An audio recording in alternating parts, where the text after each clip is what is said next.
विविध पुरस्कार प्राप्त झालेल्या साहित्यिकांचा सप्तरंगी साहित्य मंडळाच्या वतीने सत्कार। सप्तरंगी साहित्य मंडळ महाराष्ट्र नांदेड जिल्हा शाखेच्या वतीने भव्य सत्कार समारंभ संपन्न। दिनांक 21 डिसेंबर 2025 रोजी नांदेड शहरातील विसावा हॉटेल या ठिकाणी सप्तरंगी साहित्य मंडळ महाराष्ट्र जिल्हा शाखा नांदेडच्या वतीने विविध पुरस्कार प्राप्त झालेल्या साहित्यिकांचा भव्य सत्कार व गौरव करण्यात आला। साहित्यिकांनी आपल्या साहित्यातून मानवी जीवनाशी निगडीत ज्वलंत लेखन करावे, आपल्या भूमिकेशी आणि निष्ठेशी प्रामाणिक राहावे, कोणत्याही पुरस्कारासाठी लेखन करू नये, तसेच पुरस्कारांच्या मागे न लागता ते आपोआप आपल्याकडे चालत आले पाहिजेत आणि त्यामुळे पुरस्काराचीच प्रतिष्ठा वाढली पाहिजे असे परखड मत येथील साहित्यिक समीक्षक प्रज्ञाधर ढवळे यांनी केले। सप्तरंगी साहित्य मंडळाच्या जिल्हा शाखेच्या वतीने आयोजित सप्तरंगी सत्कार समारंभात अध्यक्षपदावरून बोलत होते। यावेळी सप्तरंगी साहित्य मंडळाचे संस्थापक अध्यक्ष अनुरत्न वाघमारे, गीतकार माधव जाधव, प्राध्यापक प्रल्हाद हिंगोले, लेखिका रुपाली वागरे वैद्य, बालभारतीचे सदस्य डॉक्टर ज्ञानेश्वर हांडरगुळीकर, कवयित्री सावित्री शेवाळकर, गझलकार चंद्रकांत कदम, कवयित्री ज्योती करवंदे परांजपे, नम्रता खिल्लारे, सृष्टी पाईकराव, कवी डी.एन. मोरे, कवयित्री भाग्यश्री आसोरे, अंजली हिंगोले, नागोराव डोंगरे आदींची उपस्थिती होती। शेवटच्या सत्रात गझल मुशायरा आणि काव्यपौर्णिमा या सत्कार सप्तरंगी सत्कार समारंभ या शीर्षकाच्या संदर्भात सप्तरंगी काय आणि सत्कार काय, 7 लोकांचा 7 रंगांचा किंवा जे काही 7 त्याचा सत्कार। तर ज्या 7 लोकांना पुरस्कार मिळालेले आहेत त्याच 7 लोकांच्या पुरस्कारांचा सत्कार आहे का?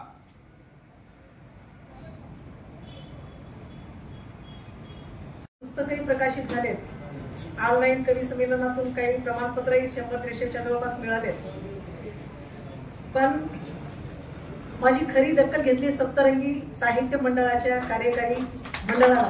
त्याबद्दल मी सर्वप्रथम मी त्याचे खूप खूप ऋणी आहे, त्याचे मी आभार मानते। त्या दृष्टीने हा पुरस्कार अत्यंत खूप खूप शुभेच्छा देतो, आपल्या मनापासून हृदयातून अभिनंदनही करतो। जाधव सरांचं पुस्तक प्रकाशन झालं आणि प्राध्यापक डॉक्टर हंडळ आज 21 डिसेंबर रोजी सप्तरंगी साहित्य संमेलनामध्ये या पुस्तकाचं आपण प्रकाशन करीत आहोत। या पुस्तकामध्ये शब्दनाद हे या पुस्तकाचं नाव आहे।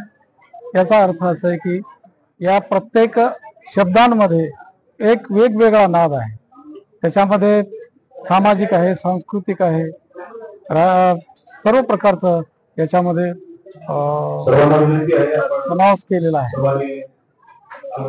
काय आव्हानाचं असेल तर आजकाल युवा पिढी जी आहे मोबाईलमध्ये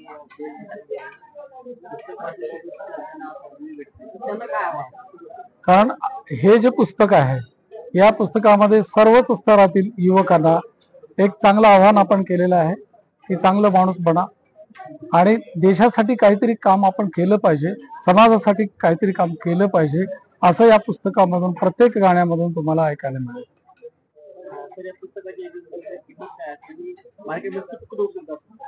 हो सर, आता या पुस्तकाची किंमत फक्त 150 रुपये आहे, परंतु सर्वांसाठी आपण 100 रुपयाला हे पुस्तक देणार आहोत। कारण त्यामुळेच पुस्तक वाचायची जी हे आहे, म्हणजे वाचण्याची जी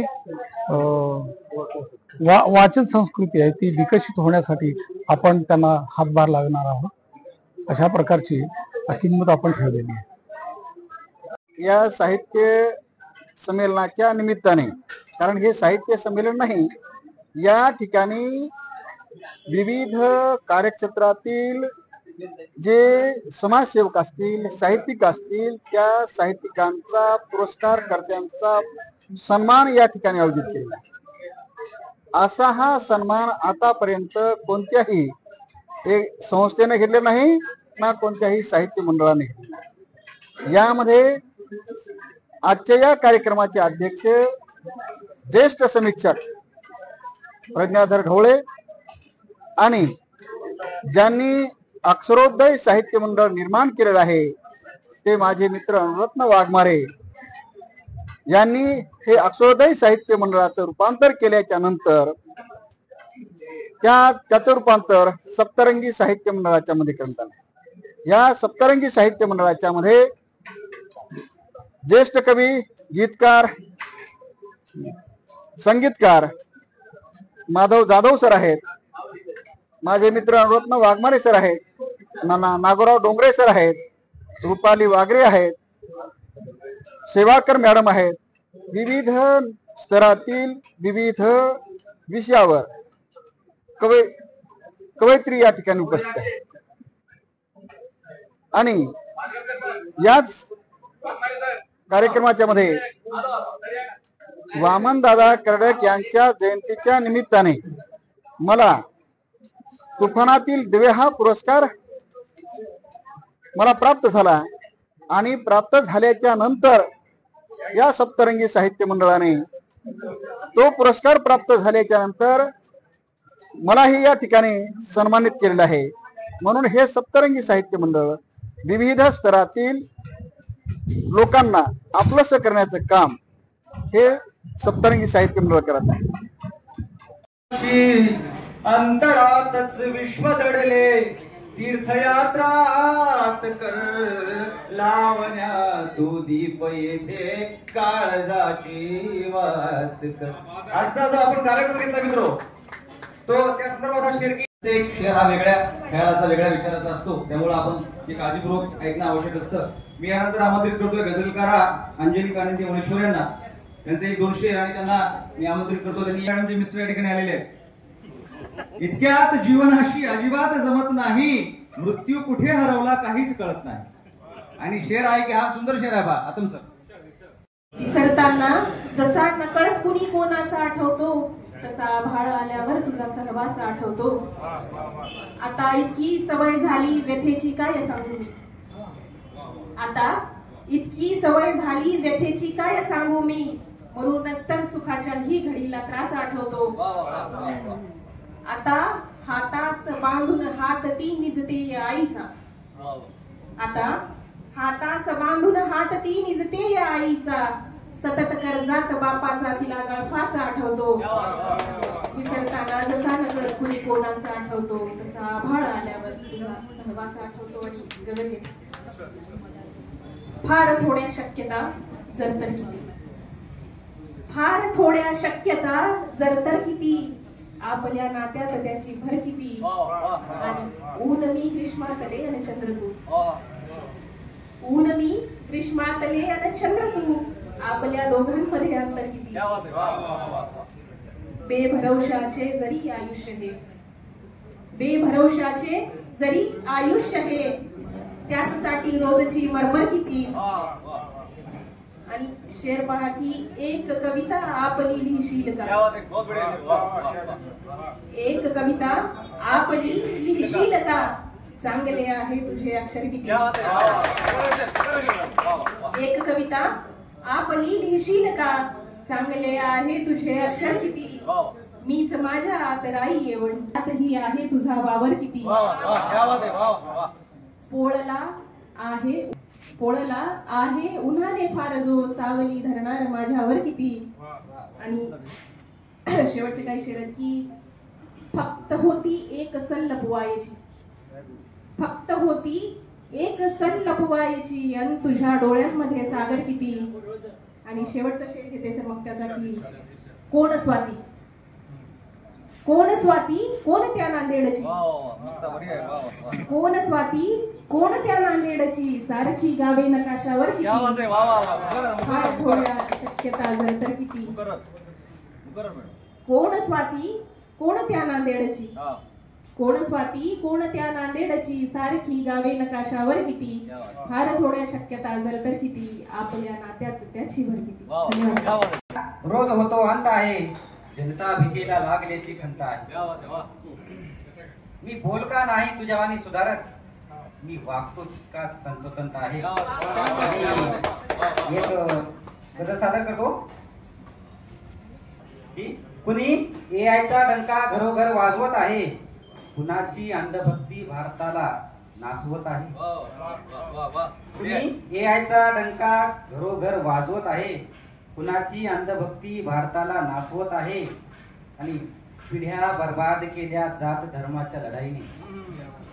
पिढ्या बर्बाद केल्या जात धर्माच्या लढाईने. आताशा हीच कट्टरता दुहीला माजवत आहे. उरासी ध्येय बाळगुनी यशस्वी व्हायचे सोडून. उरासी ध्येय बाळगुनी यशस्वी व्हायचे सोडून मनी खुलसट विचारांना कुणी का साचवत आहे. आणि पुढचा शेर बघा. पुण्या वळणावरी आता तुझी माझी कहाणी बघ. पुण्या वळणावरी आता तुझी माझी कहाणी बघ. पुन्हा भेटी न डोहाळे कशाला भासवत आहे. पुण्या वळणावरी आता तुझी माझी कहाणी बघ. पुन्हा भेटी न डोहाळे कशाला भासवत आहे. आणि शेवटचा शेर आहे की मिळत नाही ते शुल्लक मदतही कास्तकाराला. मिळत नाही ते शुल्लक मदतही कास्तकाराला. तिथे मस्तीत बाईला पुढारी नाचवत आहे. मिळत नाही ते शुल्लक मदतही कास्तकाराला. तिथे मस्तीत बाईला पुढारी नाचवत आहे.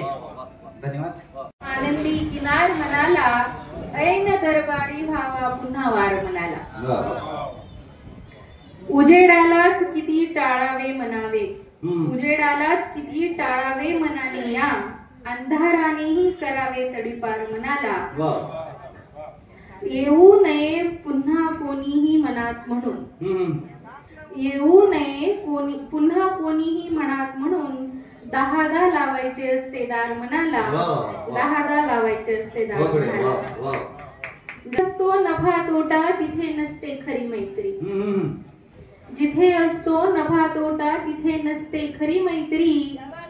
कसे सांगू हिशोबाला कुठे पुरते खरी मैत्री.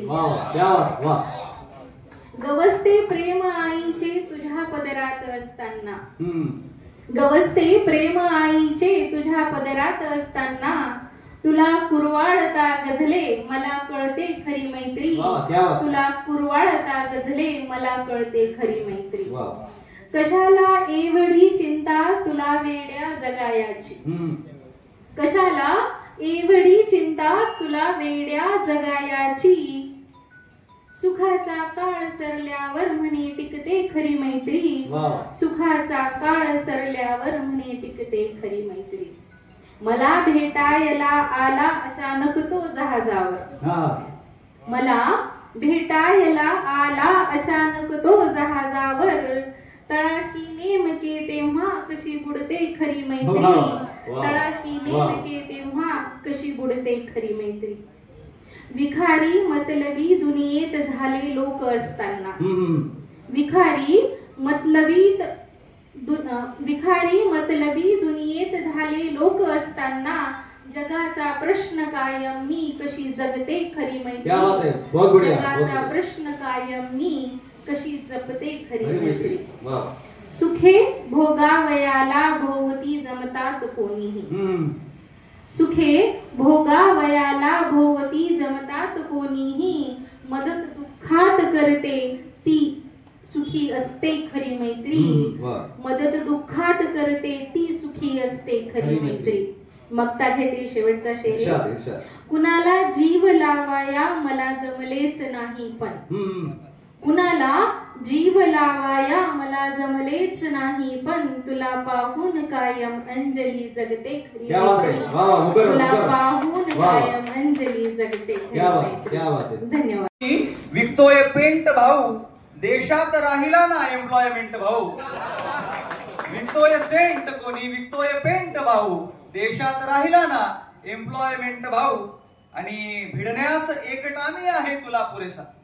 भिडण्यास एकटा मी आहे तुला पुरेसा. माझ्याच एकट्याची मी रेजिमेंट भाऊ.